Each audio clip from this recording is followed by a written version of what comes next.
Amén, amén. ¿Quién vive? Cristo. Dios les bendiga, hermanos. ¿Cómo están? Bendecidos. Si gustan acompañarme a orar, ahí como están.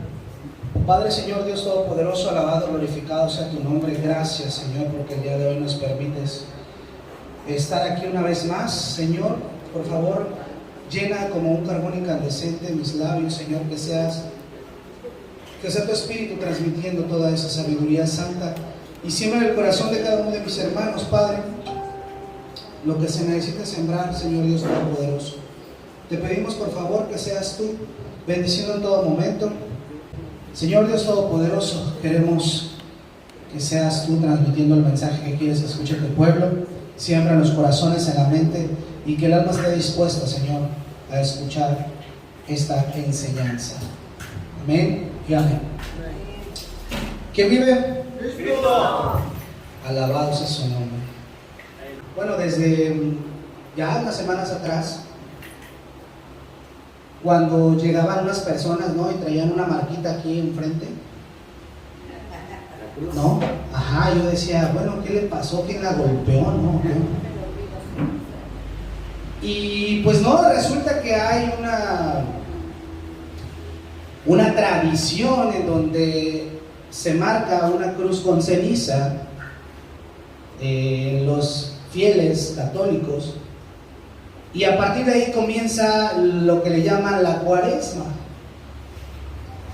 ¿Qué es la cuaresma? 40 días antes de la Pascua. ¿Qué es la Pascua?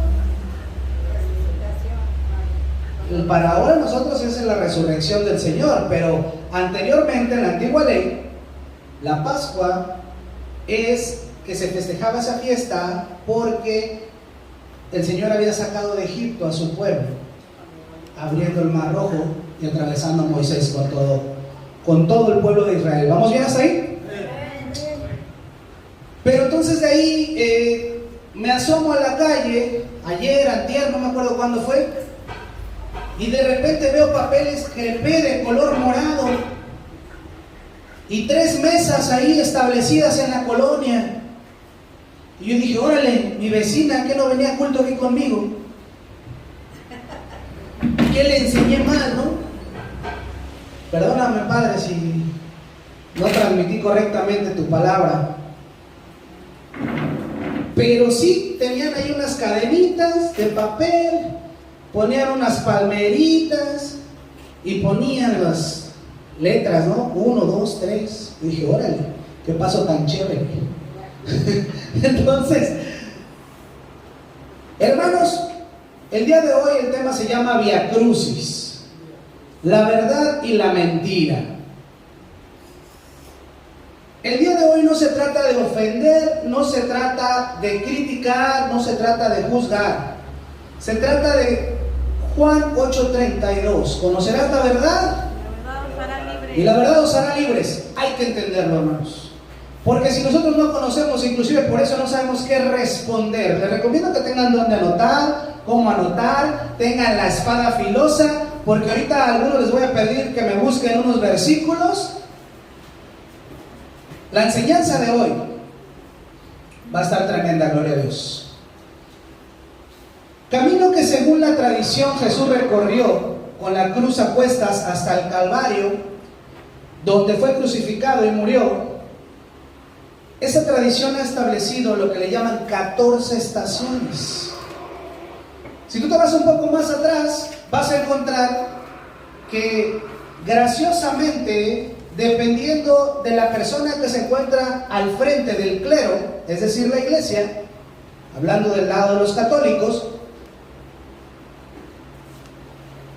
van modificando cada una de esas enseñanzas. Al parecer hace como 100, 200 años atrás, de esas 14 solamente 7 eran parecidas. Y de esas 200 años atrás, de esas, pues parecer ninguna de las actuales. Entonces todo se va modificando conforme a lo que la iglesia, que no es la verdadera, transmite para poder influir o influenciar a sus fieles. Sí, se oye bien, escúchalo bien y es correcto. Es una tradición. Esta tradición ha sido impuesta con el paso del tiempo, ha sido modificada y todo eso ha sido para manipular a la iglesia. Hermanos, antes de que me vayan a crucificar, o ahorita los que nos están viendo en las redes nos vayan a venir a crucificar o a apedrear, a lapidar, tengo que compartir la verdad. Los católicos hacen este recorrido simbólico como un ejercicio piadoso. Sin embargo, la tradición se remonta como una devoción cristiana de recorrer entre plegarias y recuerdos evangélicos puntos específicos. Desde el traslado de Jesús, que fue capturado para llevar a juicio, que del juicio ni hablemos porque le hicieron trampa a nuestro Señor Jesucristo. Una de las principales características de los juicios eclesiásticos en aquel entonces era que tenían que ser diurno, o sea que el juicio se tenía que llevar a cabo, ¿a qué horas? En el día. Pues sí, si no fuera nocturno. ¿Y cuándo le hicieron juicio? En la noche. Nada más, ahí empezó todo chueco. ¿Qué? La tradición católica suele mencionar 14 estaciones. Algunas estaciones se apoyan con textos evangélicos y son los que vamos a estudiar el día de hoy. ¿Cuáles sí y cuáles no? ¿Cuáles son verdad y cuáles son fake? Entonces, comencemos. Primera estación, y digo entre comillas porque así les llaman. Vayamos a Lucas 23, por favor. Vamos a estar brincando, no sé si sea la palabra correcta, brincar, pero vamos a estar trasladándonos de Mateo 27, Marcos 15, Lucas 23 y Juan 19. Lucas 23, versículos 24-25. La palabra del Señor se lee en nombre del Padre, del Hijo, del Espíritu Santo, y su amada iglesia dice: amén. Amén. Entonces Pilato sentenció que se hiciese lo que ellos pedían. ¿Quiénes eran los que estaban pidiendo?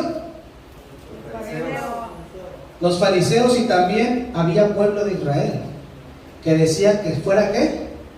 Crucificado. Y le soltó a aquel que había sido echado en la cárcel por sedición y homicidio. ¿Qué es sedición, hermanos?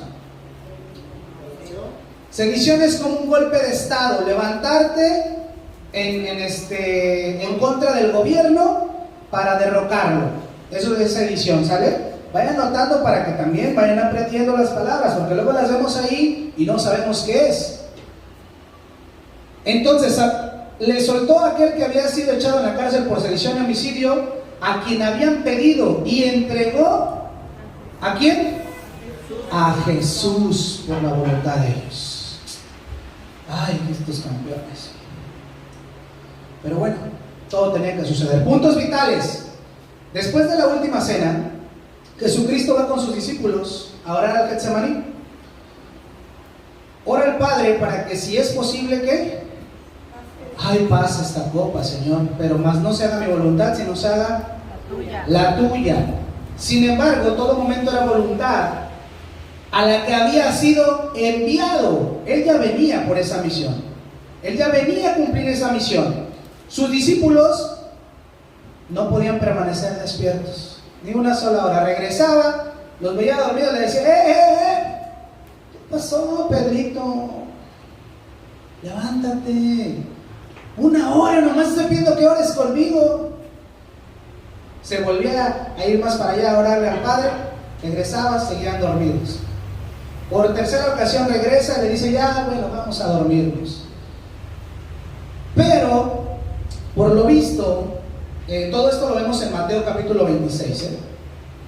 No vayan ahí porque ahorita les voy a pedir que busquen ciertas citas.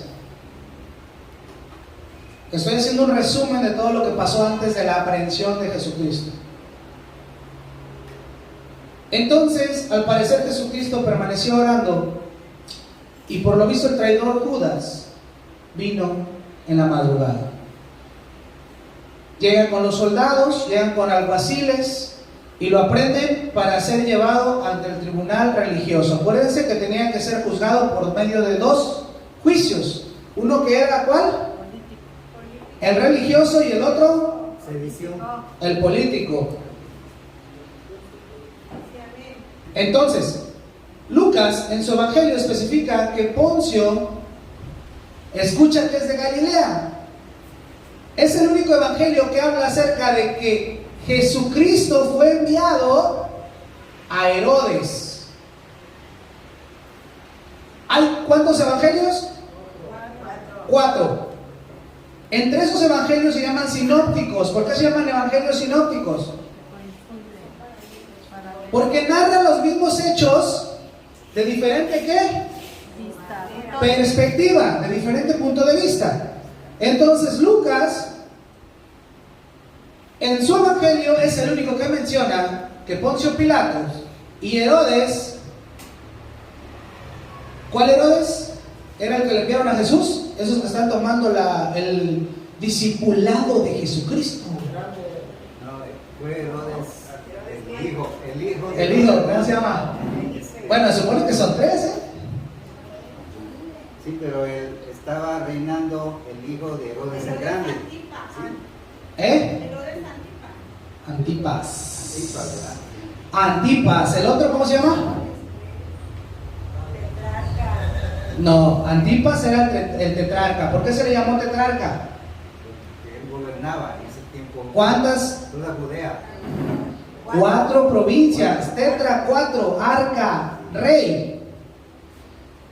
De las cuales estaba Perea, de las que me acuerdo ahorita, Galilea. Entonces, como escucha Poncio Pilatos que él es de Galilea y él además no quiere meter las manos, porque su mujer, déjame decirte que en el tribunal le mandó a decir: no te metas con ese justo, por causa de él yo no puedo dormir esta noche. O sea, ha tenido muchos sueños la mujer de Poncio Pilatos y le estaba diciendo que no juzgara a ese justo. La mujer de Poncio Pilatos le estaba diciendo que él no era culpable. Y por más que Poncio Pilatos decía: es que yo no encuentro pecado en él, ¿cómo lo voy a matar? ¿Cómo lo voy a juzgar para que sea muerto? Dice: bueno, se lo mando a Herodes, ¿no? A ver si él dice que lo maten. Herodes, graciosamente, dice que ya había escuchado muchísimo de él. Y que Herodes, Antipas, el hijo de Herodes el Grande, le hacía preguntas y le hacía preguntas y le hacía preguntas. ¿Y qué crees que le respondía a Jesucristo? Nada. No le respondía nada. Entonces, para escarnecerlo, porque todos aquí sabemos qué es escarnecer, hermanos.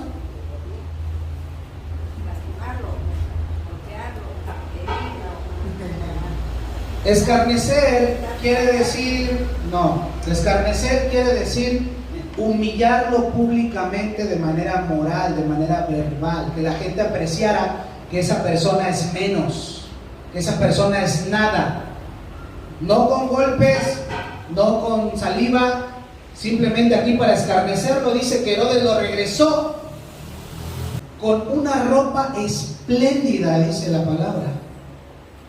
Yo decía: bueno, ¿por qué se echaban suertes los soldados cuando le quitaban la ropa? Entonces ahí, cuando se lo devuelve a Poncio Pilato, ahora por lo que estudié, no se especifica si esa ropa es la que en el Evangelio de Marcos, el alumno de Pedro, si sabemos todos que Marcos es discípulo de Pedro, Simón Pedro, nótenlo también para que lo sepan. Escribe en su evangelio, Marcos dice que lo vistieron los soldados de púrpura al momento de mandarlo al Calvario. Pero ahí ahora sí que estamos entrevisto, ¿qué ropa es cuál? A lo mejor la ropa púrpura se la mandaron desde Herodes. Porque si te están mandando una ropa espléndida, o sea, estamos hablando de Dolce Gabbana, Louis Vuitton, de aquel entonces, pues no se la van a quitar nada más porque sí, ¿verdad? Lo que sí sabemos es que el color púrpura, hermanos, que eso me llamó la atención, porque las cositas que ponían ahí afuera de mi casa, era ese color el que usaba. Ellos decían que era púrpura, pero era morado. Es parecido el púrpura al morado. Entonces, el púrpura era para la clase de la nobleza. Entonces, también a manera de escarnio, a manera de burla, de humillación, por eso él estaba vestido de púrpura. Porque los que no creían en Jehová y tenían ídolos, vestían sus ídolos con ropa púrpura. Todo tiene un sentido. Y todo va agarrando detalle y todo va agarrando vuelo. ¿Vamos bien hasta ahí? Entonces, la primera estación habla acerca de que es apresado, de que es juzgado y condenado a muerte. Al final, ¿quién lo condenó a muerte? El pueblo. Exactamente, los fariseos, los soldados, los alguaciles, todo el pueblo. Pero Poncio Pilato dijo: yo no sé nada, échenme agüita aquí en las manos, que ustedes están culpando al justo, yo no. ¿Vamos bien? Punto número 2, estación número 2, Jesús carga con la cruz. Esto lo vemos en Juan 19:17. Pongamos atención en esto, porque Juan 19:17 dice: y él cargando su cruz salió al lugar llamado de la calavera. En hebreo era Gólgota.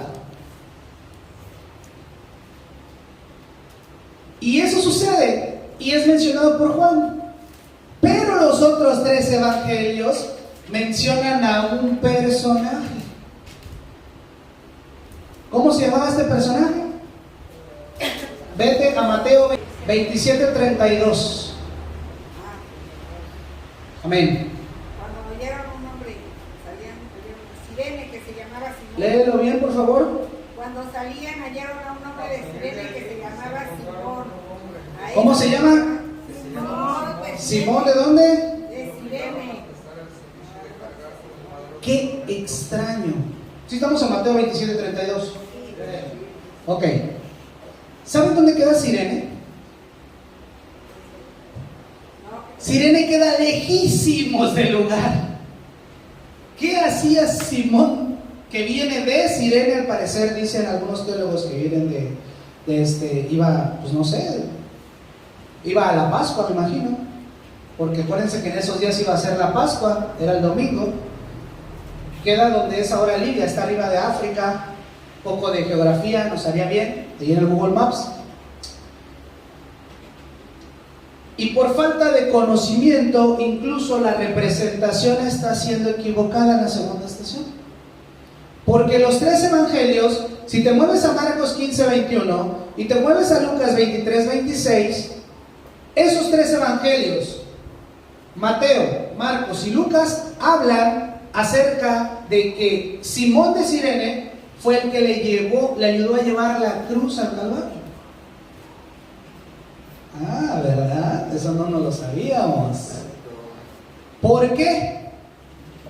¿Tienes idea con qué golpeaban a Jesucristo? Cuando Poncio Pilato dice: lo voy a liberar.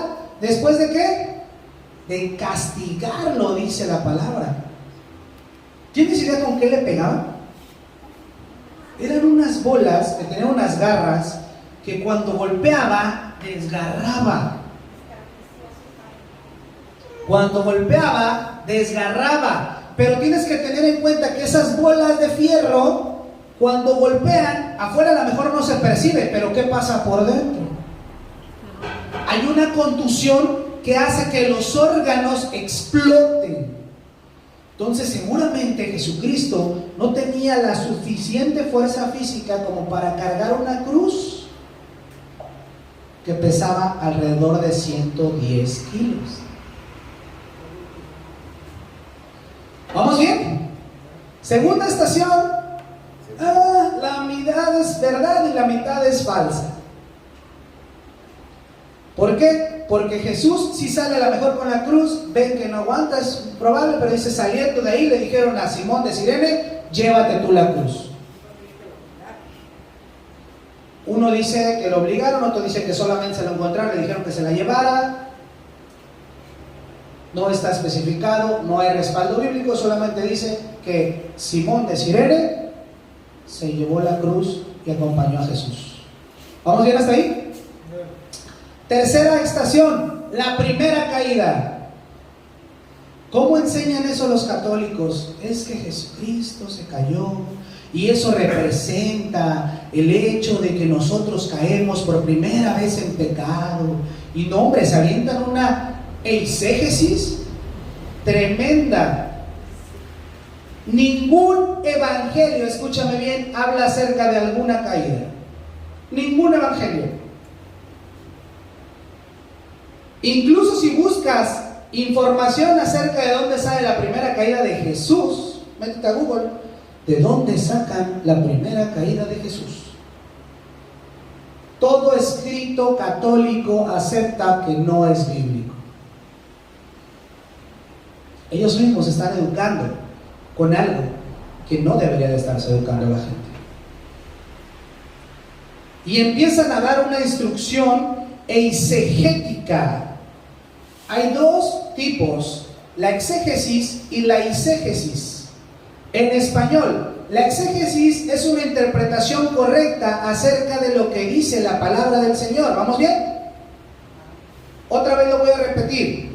La exégesis es una interpretación adecuada de lo que dice la palabra del Señor en sus escrituras. ¿Vamos bien? Y la eisegesis es una interpretación totalmente subjetiva.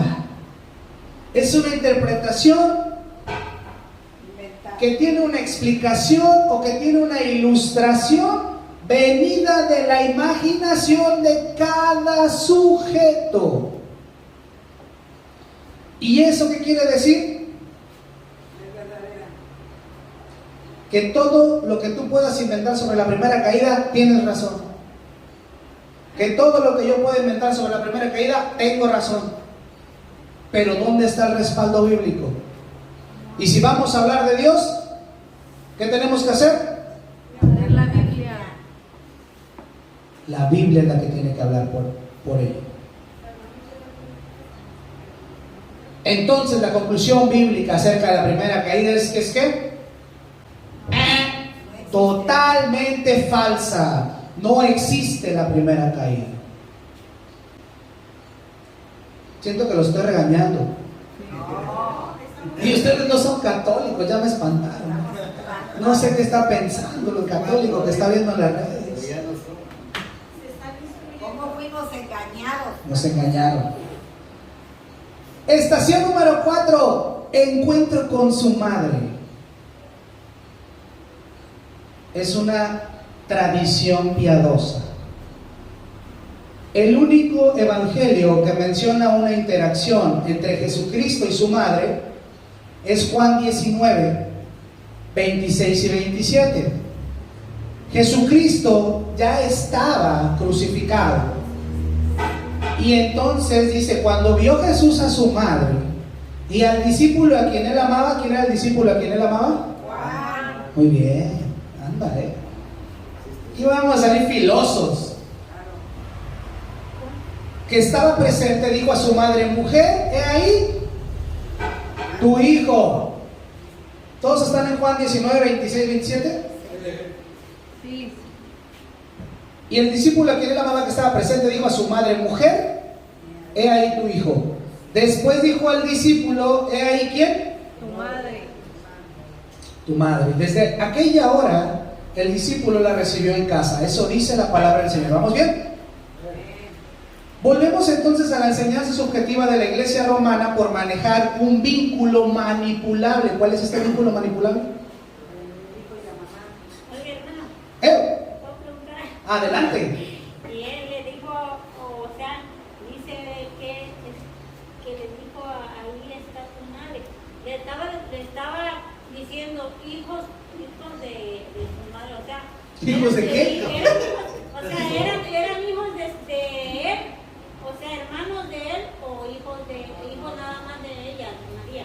No, mira, lo primero cuando tú sacas una exégesis, que es lo que dice la interpretación correcta del versículo, tienes que responder las preguntas: ¿dónde? ¿Cuándo? ¿Quién lo escribe? ¿A quién se lo escribe? ¿A quién se lo dice?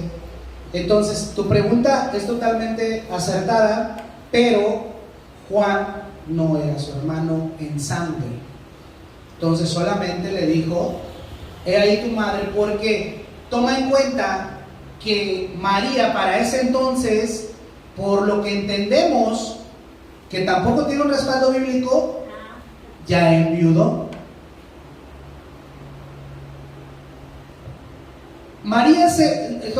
José, el padre putativo de Jesucristo, aparece en los evangelios hasta los 12 años. Y después de los 12 años ya no aparece José. No me quiero meter a libros, porque ya hay libros apócrifos de los hechos de Pilato, de Nicodemo, que me tuve que chutar todos para entenderlo. Pero dice ahí que es muy probable que José haya tenido una familia antes y se casó ya siendo el anciano y la Virgen María jovencita. ¿Es verdad? ¿No es verdad? Nosotros no lo creemos porque es un libro apócrifo. Pero independientemente de todo eso, cuando Jesús estaba siendo crucificado, por deducción, ella ya había enviudado. Y como ella ya había enviudado, entonces imagínate, es la única que está ahí. Yo soy su hijo y le digo: oye, pues si yo amo o sé que le puedo confiar mi mamá a Calixto, pues le voy a decir: hermano, échame la mano, no me la vais a dejar sola por nada del mundo. ¿Sí me explico? Sí. Ahora, el mensaje aquí es para Calixto. Aquí también el mensaje no es para la iglesia, no es para todos. No dice: y ahora mi madre será la madre de todo México. ¿Qué tomar en cuenta eso? Y eso viene a relucir. El Espíritu Santo me está transmitiendo, eso no lo tengo anotado. Ya lo entendí. ¿Sí? Ya. Entonces el mensaje era para Juan, Sí. diciéndole: te encargo a mi mamá. Ma, confía en mi brother. ¿Sale? Ya, amén.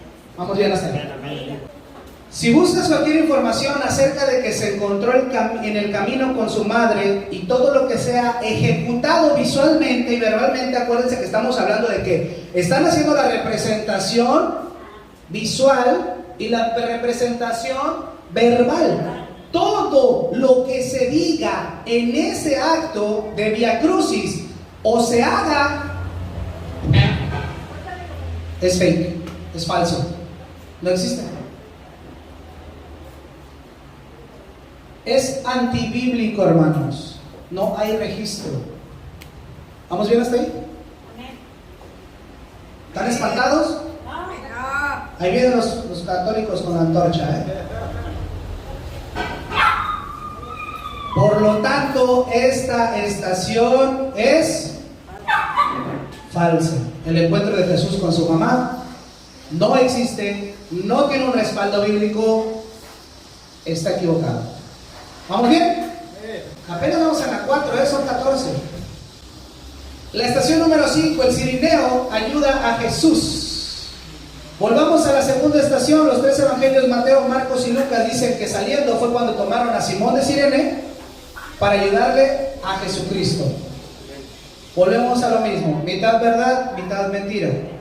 ¿Por qué? Porque sí salió Jesucristo con la cruz y sí ayudó Simón a llevar la cruz. ¿Vamos bien? Venga, esta está buena. Sexta estación. La Verónica enjuga el rostro de Jesús. ¿Qué dicen, hermanos? ¿Verdad o mentira? Mentira. ¿Cómo saben que es mentira? ¿Verdad? La Verónica. Una mujer llamada Verónica. Nunca la leí. Una mujer llamada Verónica enjuga el rostro. ¿Se acuerdan cómo hacen esa representación de que le secan el rostro, quita el lienzo y ¡wow! Aparece el rostro de Jesucristo. Esta se llama tradición de Santa Faz. Faz quiere decir rostro. Según la tradición católica, hubo un personaje llamado Verónica, o también Serafia, y su papel según esa estación fue la mujer que durante el Via Crucis tendió a Cristo un velo, lienzo o paño, el paño de Verónica, ¿sí? También llamado Verónica secas, que acorde a esto en la tela había quedado milagrosamente impreso ¿qué? El rostro de Jesús. Punto número 1. Ese relato no tiene soporte bíblico. En ninguno de los evangelios habla acerca de ese relato. Desde ahí todo lo demás se considera falso. Sin embargo, veamos un punto 2. El conocido paño de Verónica iba a ser una reliquia con la cual iban a manipular la iglesia al pueblo. Se considera vera icon, así, vera icon, o sea, verdaderas imágenes de Cristo, como la sábana santa de Turín. ¿Han escuchado de esa sábana? Ah, hermana, ahí anda el tiro, la sábana santa de Turín. Algunos explican que su nombre Verónica etimológicamente viene de veraico, que significa imagen verdadera, pero no es cierto. Viene de Berenice, que ese nombre era común entre los judíos. Si investigamos la historia de ese paño, dice que no se sabe si realmente existió, porque con el paso del tiempo se corrieron rumores de que los soldados la vendieron. Y se corrieron rumores de que la volvieron a conseguir la iglesia. Más tarde apareció en 4 catedrales diferentes el paño de Verónica. ¿Te imaginas? ¿Sí, no? Espérate, eso no termina ahí. ¿Cómo en 4 si nada más es 1? Ah, pues le dieron una explicación. Recordemos que cuando hay una mentira resulta otra mentira. Dijeron que como Verónica había doblado ese paño en 4 partes, por eso resultaron 4 pedazos. Con el rostro de Jesús. ¡Ah, campeones! No hay fallas De la bolsa, hermanos. ¿Por qué estoy viendo eso? Para que entendamos cómo es fácil manipular a las masas cuando la masa desconoce, cuando tiene ignorancia. Y entonces estamos adorando un paño que ni siquiera sabemos de dónde es, qué es, y creemos que es el rostro de Jesucristo cuando no es verdad. O sea, que aún dándole el beneficio de la duda al paño de Verónica, no existe. Punto extra, no confundir el paño de Verónica con la sábana de Turín. Son 2 cosas diferentes. ¿Cuál se cree que es la sábana de Turín? La santa sábana de Turín. La sábana santa, en la cual se envolvió el cuerpo. Se envolvió el cuerpo de Jesús, ¿ah? No, mi hermana anda bien ahorita, dice, ahorita voy a salir a todos los católicos a pasarles el video. Cuando José de Arimatea, donde Mateo le llama rico, Marcos le llama miembro noble del concilio, o sea del Sanedrín, autoridad eclesiástica, Lucas le llama varón bueno y justo, y Juan dice que el mismo José de Arimatea era discípulo de Jesús.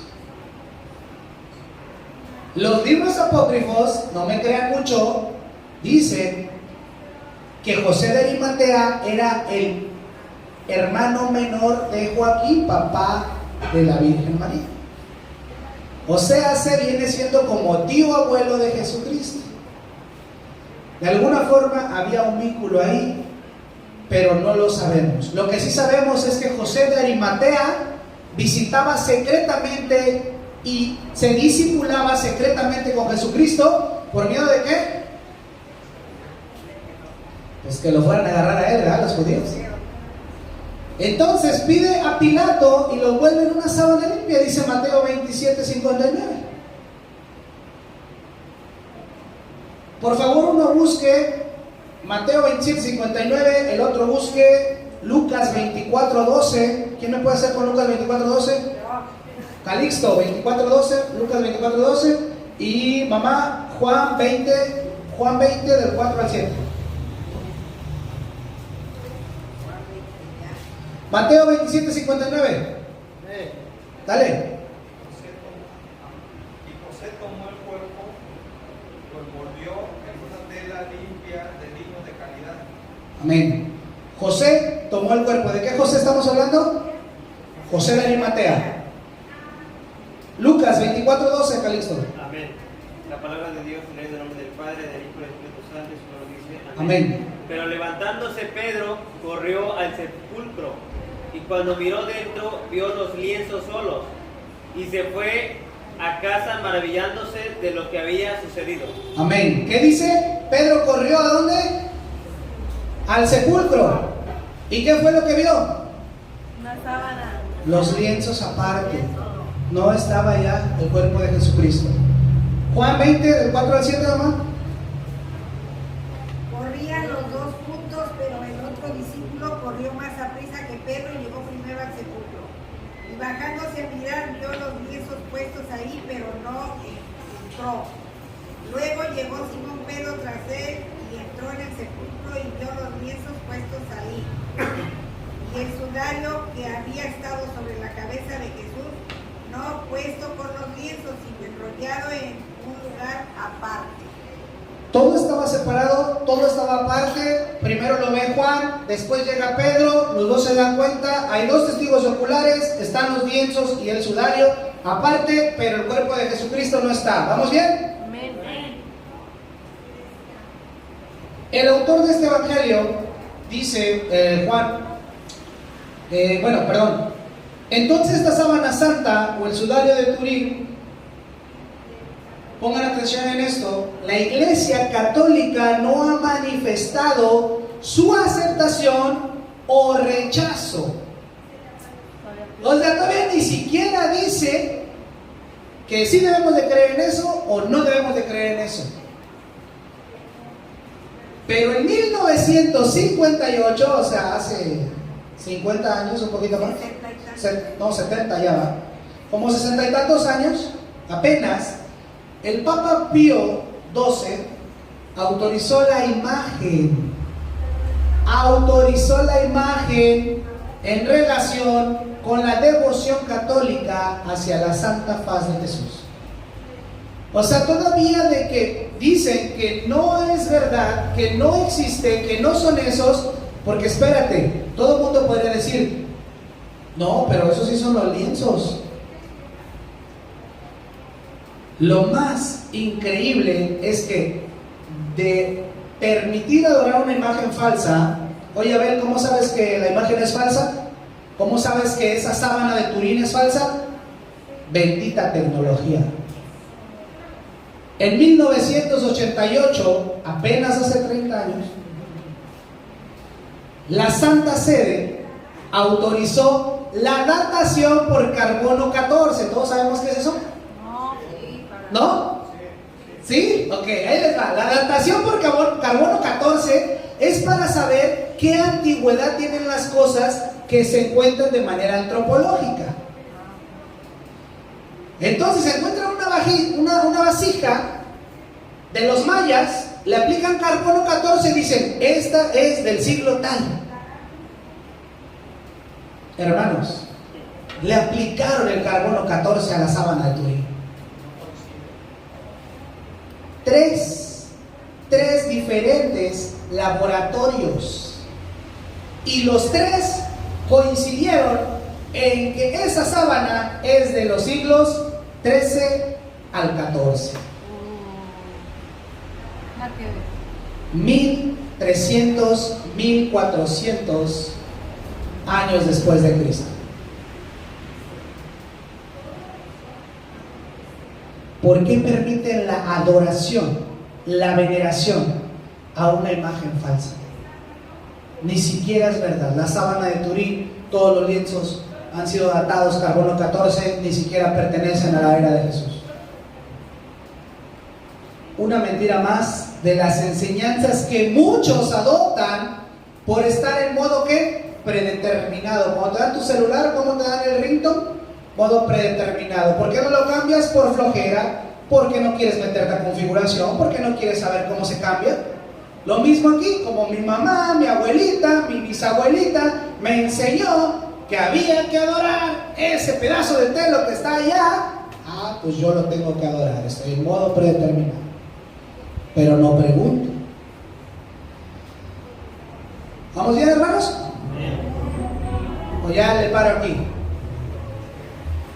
Número 7. Estación número 7. La segunda caída. Ay, Dios. Si no hubo una, ¿cómo va a haber otra? Mi Padre no se cae. Jesucristo, no importa que estuviera abatido por dentro, sabía la misión que tenía y Él no iba a caer ante los pies del hombre. Él venía a cumplir su misión para con el Padre. Gloria a Dios. Amén. Número 8. Estación número 8. Consuela a las mujeres. Esto está en Lucas 23, del 27 al 31. Eso sí tiene respaldo bíblico. Lucas 23, 27 dice: y le seguía gran multitud del pueblo y de mujeres que lloraban y hacían lamentación por él. Pero Jesús, vuelto hacia ella, les dijo: hijas de Jerusalén, no lloréis por mí, sino llorad ¿por quién? Por vosotras mismas. ¿Y por quiénes? Por vuestros hijos. Porque he aquí vendrán días en que dirán: bienaventuradas, ¿quiénes? Las estériles, y los vientres que no concibieron, y los pechos que no criaron. 30. Entonces comenzarán a decir a los montes: caed sobre nosotros, y a los collados cubridnos. 31. Porque si en el árbol verde hacen estas cosas, en el seco, ¿qué no se hará? Todos lo entendimos, ¿verdad? Anda, hermana Nati, ¿le cachó? Normalmente era común que siguieran a un sentenciado por todo el camino hacia donde lo iban a crucificar. ¿Estás de acuerdo? Si aquí sale un choque, ¿qué hacemos? Al chisme, ¿sí o no? Vamos a ver qué se murió. Sí, ¿no? Vamos a ver qué le pasó, quién quedó sin algo, a ver, pensalo volando, ¿no? Pero voltea a Jesús y ve a las mujeres llorando. Padre, Señor. Me imagino que deben de llorar aquellas que sienten amor por Él. Pero les dice: no lloren por mi muerte, porque esa muerte tenía que suceder para salvación. Sin embargo, ese era el remedio del mal. Cuando dice llorad por vosotras y vuestros hijos, hay un maestro, evangelista, apóstol, profeta, que se llama Charles Spurgeon. ¿Sí lo han escuchado, no? Bueno, Charles Spurgeon es uno de los que han trascendido a nivel cristiano por generaciones, y dice: con su ojo profético él ve más allá de los años y ve a Jerusalén acosada y capturada. Él habla como si oyera los terribles gritos que anunciaban la entrada de los romanos a la ciudad y los asesinatos de ¿quién? Jóvenes, ancianos, mujeres y niños. Entonces, aunque se alababa, eso fue lo que dijo Charles Spurgeon, dice, y ahora yo lo digo, entonces, aunque se alababa en aquel entonces la fertilidad y la maternidad, porque tú dirías ahí: ¿cómo está bienaventurando a las estériles? ¿Qué onda con eso? Que le está diciendo bienaventuradas las estériles y las que no criaron con pecho. Jesús consuela a las mujeres estériles y los vientres que no tuvieron oportunidad de criar, Porque si a los inocentes les sucede lo que me sucede a mí, ¿qué no les va a suceder a los culpables? Eso quiere decir el versículo 31. ¿Qué dice el versículo 31? Porque si en el árbol verde hacen estas cosas, en el seco que no se hará. ¿Qué es un lugar seco? Pues un lugar sin vida. ¿Y qué es algo sin vida? La muerte. ¿Y la muerte qué es? Pecado. Entonces, digo, esa ya es otra enseñanza. Después vamos a enseñar sobre eso. Pero es lo que dice. Imagínense lo que sucederá para el culpable. Entonces no habría que llorar por el remedio, sino por lo que realmente ustedes deberían de llorar es por la enfermedad. Porque yo vengo a darles salvación y vengo a entregar mi vida para que ustedes tengan vida eterna. Pero los que no me recibieron serán señalados de pecado. Y no me imagino siendo asediado Jerusalén por todos los romanos y haciendo la matación de todos. Porque eso pasó después. ¿Vamos bien? ¿Ya ahí le paro o sigo? Vamos bien, tercera caída. Bueno, novena estación, que es la tercera caída. 1, 2, 3. La cuarta caída.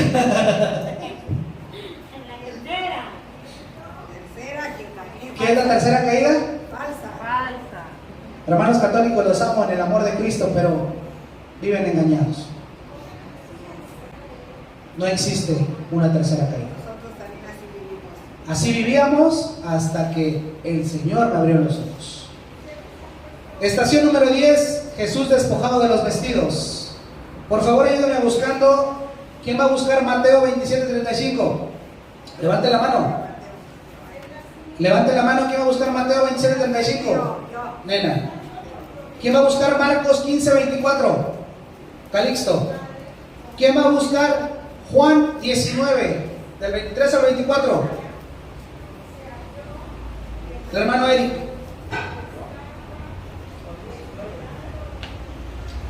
Mateo 27:35, ¿no? Dice, cuando le hubieron crucificado, repartieron entre sí sus vestidos, echando suertes, para que se cumpliese lo dicho por el profeta. Partieron entre sí mis vestidos y sobre mi ropa echaron suertes. Amén, gloria a Dios. Entonces, ¿tiene un respaldo bíblico? ¿Echaron suertes y le quitaron el vestido a Jesucristo cuando lo crucificaron? Sí. Marcos 15:24, Calixto. Cuando lo hubiera crucificado, repartieron entre sí sus vestidos, echando suerte sobre ellos para que se llevaría cada uno, para ver qué se llevaría cada uno. Amén. Juan 19:23-24, hermano. Palabra de Dios se lee en nombre del Padre, del Hijo, del Espíritu Santo, decimos amén. Amén. Cuando los soldados hubieran crucificado a Jesús, tomaron sus vestidos e hicieron 4 partes, uno para cada soldado. Tomaron también su túnica, la cual era sin costura, de un solo tejido de arriba a abajo. Amén. Entonces dijeron entre sí, no la partamos, sino echemos suerte sobre ella a ver de quién será. Esto fue para que se cumpliese la escritura que dice, repartieron entre sí mis vestidos y sobre mi ropa echaron suerte. Y así lo hicieron los soldados. Amén, gloria a Dios. Tiene todo el respaldo bíblico, le quitaron sus ropas, echaron suertes. Pues oye, le acaban de poner una ropa espléndida, ¿por qué la vamos a desperdiciar? ¿No?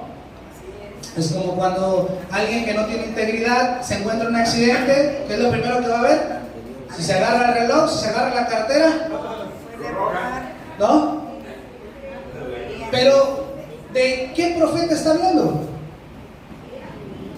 Porque ahí dice,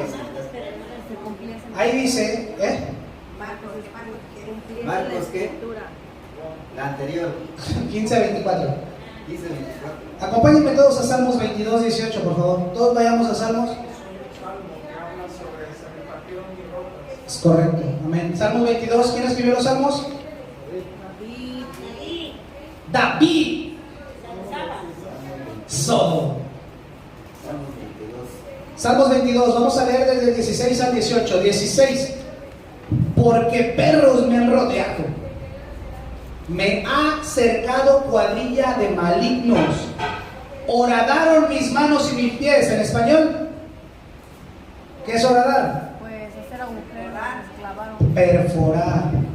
Horadaron mis manos y mis pies. Clavados, pues. Fíjate desde cuándo está escribiendo, cuántas generaciones atrás el salmista lo está ocupando el Señor para transmitir su palabra. Contar puedo todos mis huesos, entre tanto ellos me miran y me observan. ¿Qué referencia tiene esa parte donde dice puedo contar todos mis huesos? Antes, acuérdense que fue crucificado Jesús ¿solo? ¿Con quién? Dos ladrones. ¿Va? Para saber si había muerto alguien que había crucificado, ¿qué se le tenía que hacer? No, por eso se cumple la escritura. Se les tenía que romper las piernas, Les quebraban los huesos. se les tenía que quebrar los huesos. Por eso hace referencia, por eso quería leer desde ahí 17, que dice: contar puedo todos mis huesos, porque al Señor no le rompieron ni un solo hueso. A él, para ver si él había muerto, agarró el escudero y lo picó con una lanza. Pero en aquel entonces, para ver si habían muerto los crucificados, se les tenía que romper las piernas.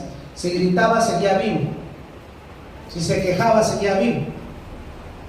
Pero si no, ya había expirado. Qué tremendo, ¿no? Y por último, 18, repartieron entre sí mis vestidos, y sobre mi ropa, ¿qué? Echaron suertes. Queda de tarea, hermanos, el próximo que vaya a dar una prédica o enseñanza, ¿qué quiere decir echar suertes? Vamos a la estación 11 y vamos a terminar. Jesús es clavado en la cruz. Ayúdenme por favor buscando Mateo 27:38. Mateo 27:38. Marcos 15:24. ¿Alguien más? Marcos 15:24. ¿Alguien más? Lucas 23:33. Lucas 23:33. Dale, Calixto. Mamá, Juan 19:18. Juan 19:18 es la última cita. Listo, Mateo 27:38. Entonces crucificaron con él a dos ladrones, uno a la derecha y el otro a la izquierda. Respaldo bíblico, ¿fue crucificado? ¿Quién lo cuenta? Mateo. 27:31. Marcos 15:24. Mariel. 24 está seguro. Bueno, no le diga que se crucificó, sí debe ser. Marcos 15:24. Cuando le hubieron crucificado, repartieron entre sí sus vestidos, echando suertes sobre ellos para ver qué se llevaría cada uno. 27 dice: crucificaron también con él a dos ladrones, uno a su derecha y el otro a su izquierda. Amén, entonces es 15:27, ¿verdad? Crucificaron también con él a los ladrones. ¿Respaldo bíblico? ¿Quién lo cuenta? Marcos. Marcos. Vamos con Lucas 23:33, Calixto. La palabra de Dios se lee en el nombre del Padre, del Hijo y del Espíritu Santo, como lo dice, amén. Amén. Y cuando llegaron al lugar llamado de la calavera, le crucificaron ahí y a los malhechores, uno a la derecha y el otro a la izquierda. ¿Fue crucificado? ¿Sí? ¿Quién lo cuenta? Lucas. Mamá, Juan 19:18. Dice, y ahí le crucificaron y con él a otros dos, uno a cada lado y Jesús en medio. Amén. Entonces el Señor fue crucificado, nuestro amadísimo pastor y amigo fue crucificado. Número 12. Cuando ya está en la cruz y su muerte. Es otra estación de la Vía Crucis. Busque por favor alguien Mateo 27:50. ¿El que estaba en Mateo? 27:50. El que estaba en Marcos 15:37. El que estaba en Lucas 23:46. Y el que estaba en Juan 19:30. Adelante Mateo 27:50. Dale, hermano. Jesús volvió a gritar con fuerza y entregó su espíritu. Amén. ¿Otra vez? 27:50. Mas Jesús, habiendo otra vez clamado a gran voz, ¿qué? Entregó el Espíritu. Entregó el Espíritu, amén. Venga, venga, chavos, vamos a ponernos atentos. Marcos 15:37. Mas Jesús, dando una gran voz, expiró. Dando una gran voz. Ahora, en Lucas viene una parte importante. Lucas 23:46. Entonces Jesús, clamando a gran voz, dijo: Padre, en tus manos encomiendo mi espíritu. Amén. Y habiendo dicho esto, expiró. Gloria a Dios. ¿A quién se encomendó? A Dios Padre. Juan 19:30. Juan 19:30 dice: cuando Jesús hubo tomado el vinagre, dijo: consumado es. Y habiendo inclinado la cabeza, entregó el Espíritu. Y entregó el Espíritu. ¿Vamos bien? Amén. ¿Esa estación tiene respaldo bíblico? Sí tiene. ¿A qué hora muere Jesús? Dice la palabra que Él entregó su espíritu a la hora novena. ¿Cuál es la hora novena, hermanos? A ver, hermana Nati, ¿cuál es la hora novena? Pues, La 9 dice. según los católicos, en aquel entonces, era las 3 de la tarde, no sé. Está atrás. Se hacía. ¿Por qué se considera la hora novena? Las 3 de la tarde. El día empezaba a las 2. Pues quítale 9. ¿A qué hora se empieza el día? Con la puesta del sol. 6 de la mañana. A esa hora empezaba el día para los judíos. En aquel entonces, aquellas mediciones se medía por la hora tercera, la hora sexta, la hora novena. Por eso es que cuando Jesucristo muere, dice que resucitado el tercer día. Pero ¿cómo? Si muere un viernes, luego sigue sábado y domingo. ¿Dónde están los 3 días? ¿Qué pasó? Se cuenta a partir de que sale el sol, se pone el sol. ¡Examen! Ahí les va, hermanos, cuando Él muere a las 3. Ese es el primer día. El día para los judíos comienza a contar, ¿qué dice Génesis? ¿Qué dice el Génesis? Y el día, y fue la noche, y fue el día del día siguiente, y fue Primer día. un día. ¿Vamos bien? Muere a las 3, primer día. Comienza el día para los judíos, 6 de la tarde. Termina ese día, 6 de la tarde del siguiente día. Ya va el tercer día, el domingo. ¿Y resucita cuándo? El domingo. Por eso son 3 días. El que no me entendió, ¿sí me entendió? ¿Sí me expliqué? ¿No me expliqué? Número 13, la estación Jesús en brazos de su madre. ¿Es verdad o es mentira? Falso. ¿Por qué dicen que es falso, hermanos? Yo no sé, no leí. No sé, no he leído. Ahí se ve quién ha agarrado el evangelio y quién no. No se lee en ningún lado. Ahí se nota quién, en lugar de andar viendo las mañaneras de López Obrador, se agarra el evangelio. Es la estación 13, ¿verdad? La estación 13, Jesús muere en brazos de su madre. Es una tradición. Si bien hay un respaldo bíblico, hermanos, habrá que sopesar en nuestro sentir y en nuestra lógica el hecho de que toda madre esperaría a su hijo muerto. ¿Estás de acuerdo? Pero es algo contradictorio, porque aunque toda madre esperaría a su hijo muerto para darle cristiana sepultura, bueno, en ese entonces no sería cristiana, sino sería judía sepultura. Solo 2 evangelios especifican qué mujeres están cuando fallece Jesús. Vámonos a Mateo 27:61. Alguien que busque Mateo 27:61. Amén. Y el que estaba en Marcos 15:47. Amén. Mateo 27:61. Amén. Ven. Y estaban ahí María Magdalena y la otra María sentada delante del sepulcro. ¿Quién es la otra María? Madre de José. ¿Eh? Sí, tienes razón. La que tocas decir, pero lo dice la madre de Jesús. No. Y José. ¡Hala! ¿Qué pasó? Ahorita va a salir galletas Marías, pero por todos lados, ¿eh? Pues, María. Estaba María Magdalena. So. Así dice. Luego, María, ¿quién es la otra María? La otra María. Se supone que la mamá de Jesús. Se supone que la madre de Jesús. Luego la otra. María Magdalena. Ya la dijeron. Marcos 15:47, ¿qué dice? Y María Magdalena y María, madre de José, miraban dónde lo ponían. ¿Quiénes miraban dónde lo ponían? María Magdalena. María Magdalena y María, madre de quién? Madre de José. De De José. José.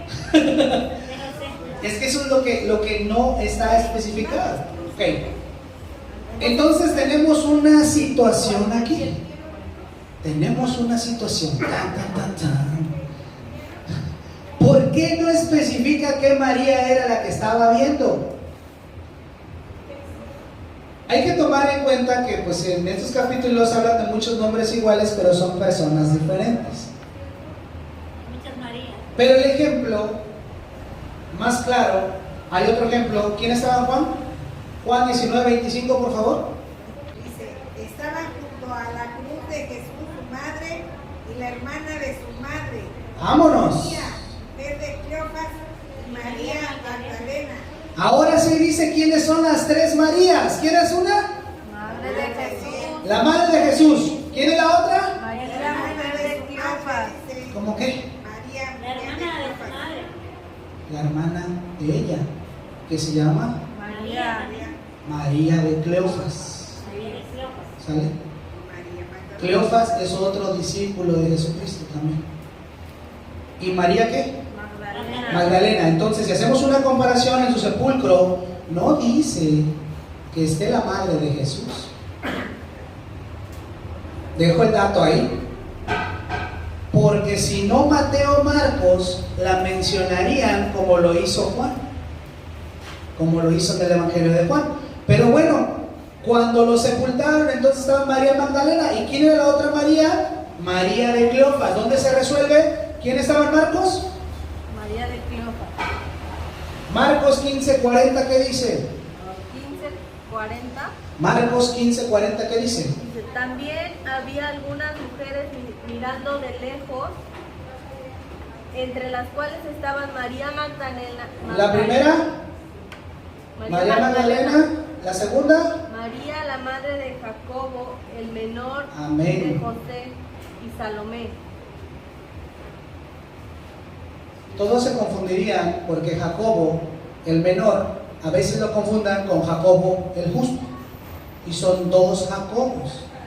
Jacobo el justo es después llamado Santiago, que ese también tiene un protoevangelio, lo que es lo mismo, un libro apócrifo de Santiago, donde no cuadran las fechas porque según los césares que menciona Santiago, antes Jacobo, Jesús no moriría a la edad de 33 años, Jesús moriría a la edad de 37 años, se mueve 4 años sus narraciones. Por eso es que no toman en cuenta el libro de Santiago.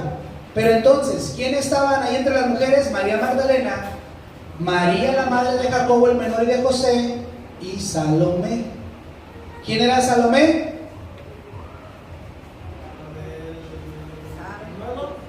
El pañuelo no. La hija de... La del pañuelo era Salomé era la esposa de Zebedeo. Zebedeo. La del pañuelo era Verónica. La del pañuelo era Verónica, que no existe, ni la conozco. Así que, hermanos, nunca se menciona en la sepultura o en la bajada del cuerpo. ¿Quién lo bajó? Los soldados. José de Arimatea, al haber pedido su cuerpo a Poncio Pilatos. Entonces sería una incógnita ese dato. Primero, porque todos esperaríamos que una viuda, ya que antes del ministerio de Jesús, José ya había muerto, madre de aquel que ha sido enviado y concebido por el Espíritu Santo, ¿quién mejor que ella para saber que su hijo es Dios? ¿No? O sea, o por obra del Espíritu Santo, perdón. estaría en espera del cuerpo de su hijo, que sabe que realmente es el Hijo de Dios. Lógicamente pensaríamos que toda madre esperaría por su hijo, ¿no? Amén. Es algo subjetivo de mi corazón y de mi mente. Establecido bíblicamente no está. O está la otra parte. Sabía cuál era su misión de Jesucristo desde que lo concibió y aprendió todo el día con su hijo, todos los días con su hijo, y ella también se convirtió en un discípulo. Amén. ¿Estás de acuerdo? Amén. Aprendió como fiel a su hijo, que a la vez es Dios, y simplemente que esperaba su resurrección y ascensión, como lo mencionan los Hechos de los Apóstoles. Ahí sí habla en los Hechos de los Apóstoles, el siguiente libro, terminando el Evangelio según San Juan, habla acerca de su ascensión a los cielos. Entonces están esas dos partes. ¿Cuál es cuál? Entonces la obra de la piedad del artista Miguel Ángel, todos la conocemos. Allá en el Vaticano está una señora con un Cristo en sus brazos. Es una representación artística subjetiva de todo lo que tuvo que vivir y de todo lo que tuvo que sufrir la madre de Jesucristo, desde su nacimiento hasta su muerte y resurrección. Desde mi humilde perspectiva, antes de que me crucifiquen los católicos, no tiene sustento bíblico que ella recibió a su hijo, que es una estación contemplada del Vía Crucis, la número 13. Pero por amor al bendito vientre del fruto donde vino nuestro Salvador, dejaremos esta incógnita para que nos den respuesta cuando estemos frente a nuestro Creador. Amén. Gloria a Dios. ¿Vamos bien? No lo sabemos. Por último, hay que agregar puntos importantes. Número 1, el culto a María toma fuerza hasta el siglo IV por influencia de un obispo llamado Nestorio, que dice que si ella pudo tener un hijo que es Dios, entonces ella se convertía en diosa. Falsa doctrina, totalmente. Gracias a Dios su postura fue derrotada, nadie la aceptó, pero a partir de ahí ciertas corrientes comenzaron a tomar fuerza y por eso ahora adoran o veneran a la Virgen María. Porque le comenzaron a dar más atributos divinos, más atributos celestiales. A José, por en cambio, hermanos, le empezaron a tomar cariño hasta el siglo XV. 1500 años después. Pero hasta 1955 fue que un papa se le ocurrió canonizarlo. Invención del hombre. Y por su oficio de carpintero le pusieron San José del Obrero, cayendo en una misma forma que no le agrada al Señor. Porque entonces tienen una figura hecha por hombres que dicen que es San José, y yo no sé ustedes, pero yo he visto personas que van y se hincan ahí para pedir veneración, intercesión, lo que sea. ¿Qué significa hincarse? Adorar. Humillarse. Eso significa hincarse.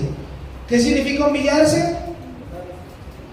Darle el poder y la gloria a Dios. Entonces, si tú te le hincas a una imagen, ¿qué estás haciendo?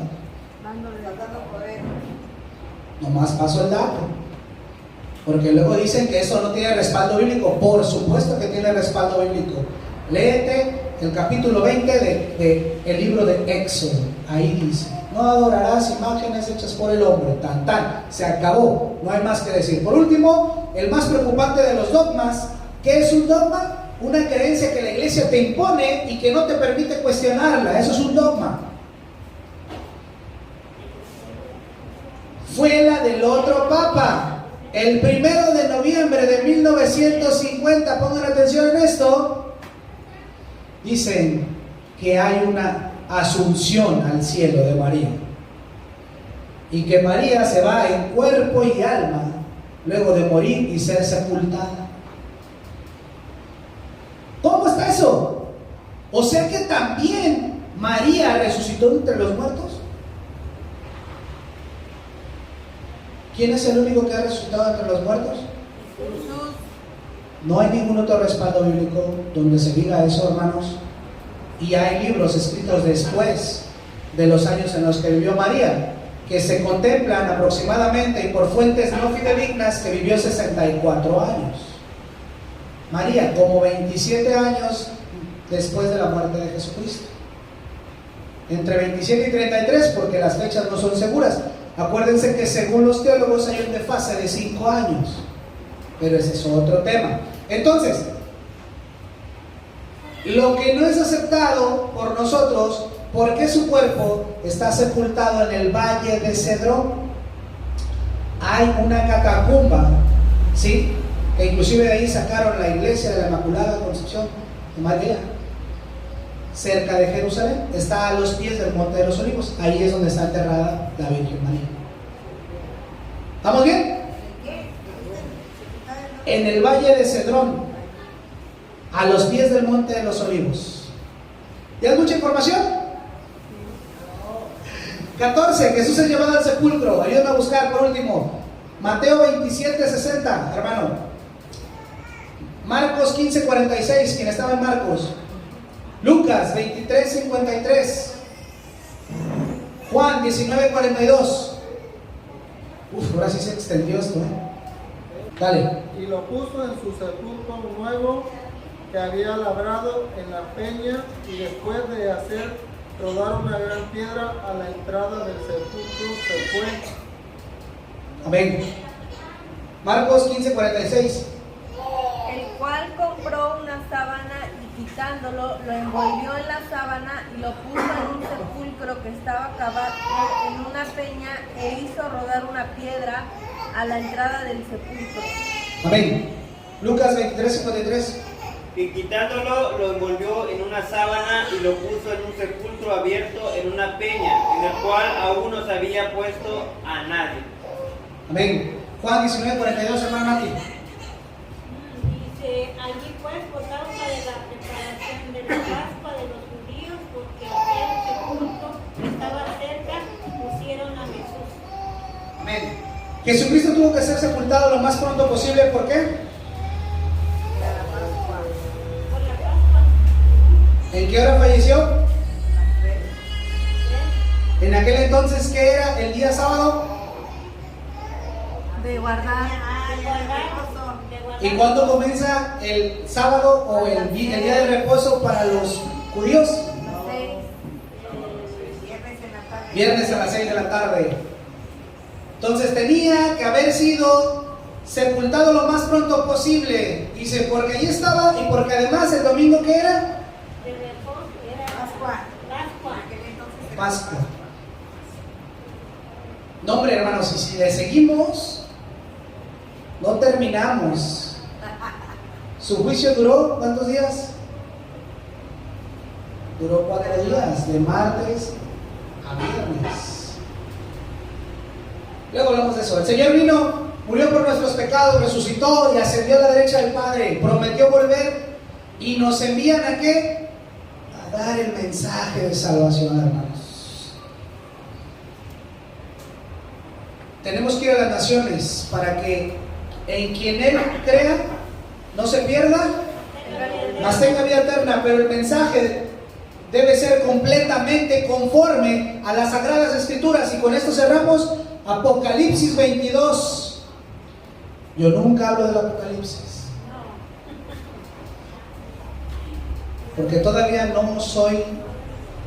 no he tenido expertise en el Apocalipsis.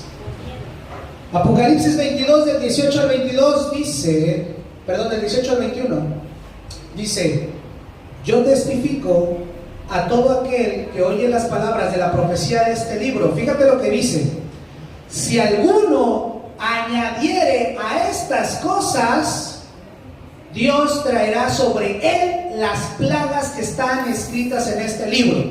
Ay, Dios.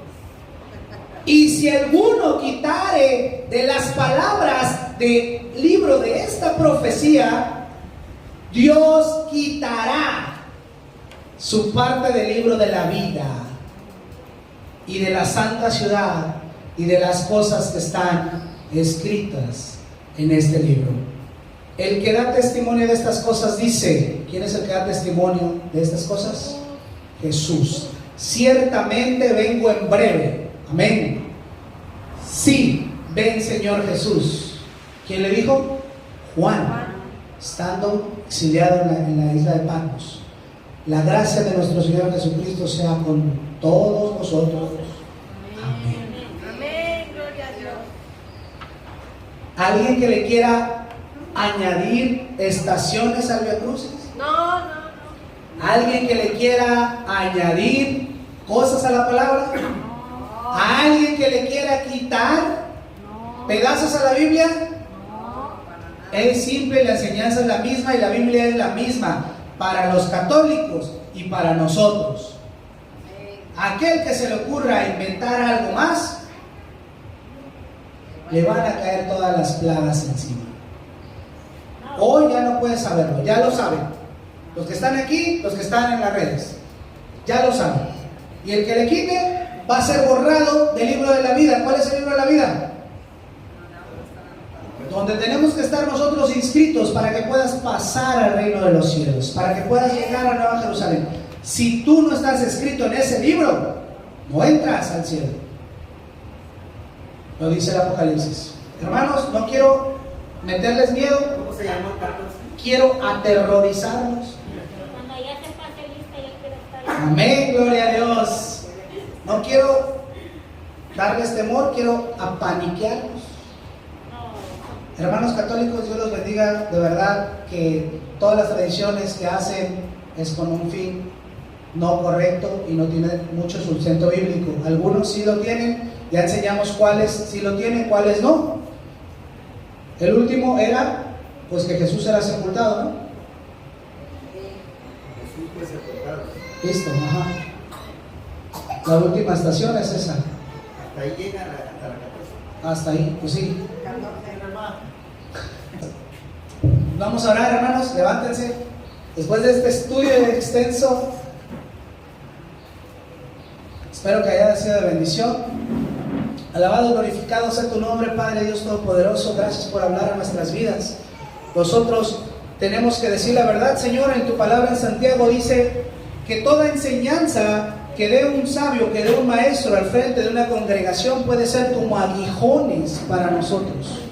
Quiere decir que todo aquello que nos enseñes para redarguir en nuestro corazón y que sabemos que está de manera equivocada, impregnada en nuestra mente, en nuestra alma, en nuestro corazón, Señor, tenemos que eliminarla para no añadirle ni quitarle a tu escritura, Señor. Porque nosotros queremos ser hallados, inscritos en el libro de la vida, Padre, y que ninguna plaga caiga sobre nosotros. El día de hoy nos vamos bendecidos, no nos vamos como vinimos, sino todo lo contrario, nos vamos pero fortalecidos en el Espíritu y totalmente entrando a la madurez para que seamos íntegros, Señor, conforme a tu palabra.